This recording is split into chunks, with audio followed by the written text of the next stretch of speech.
My name is Brian Freeman. I'm with the Indian River County Metropolitan Planning Organization, and we are developing our long-range transportation plan for the year 2050. And in the spring of this year, we looked at the community and the growth that's expected to occur over the next 25 years and identified all the transportation improvements that will be needed so that we can maintain a functioning transportation system in the community in the next 25 years.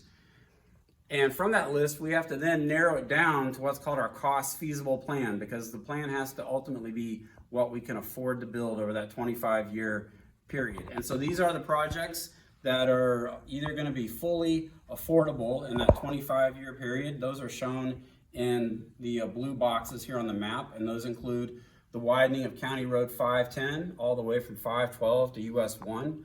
We'll note the construction for that is about to begin for the first phase of that project. Also includes the 6-lane widening of US 1 from 510 to 53rd Street, the construction of a 2-lane 82nd Avenue all the way from 510 down to 26th Street.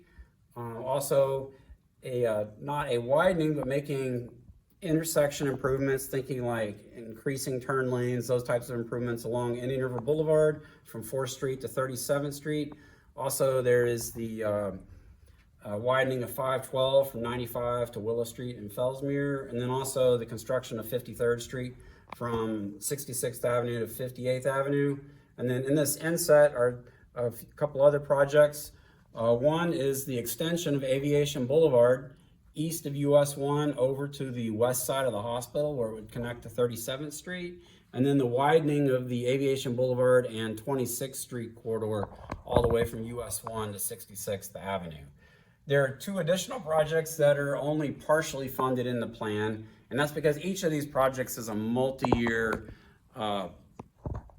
project to undertake. You're going from planning to design to right-of-way to construction. The saying is from 13 years from concept to concrete. Could take even longer for some of the bigger projects. So some of these we don't expect to be across that finish line by 2050, and those include eventually widening 512 to 6 lanes from 95 to 510 in the northern part of the county, and then the widening of 43rd Avenue from 18th Street down to Oslo Road in the southern part of the county.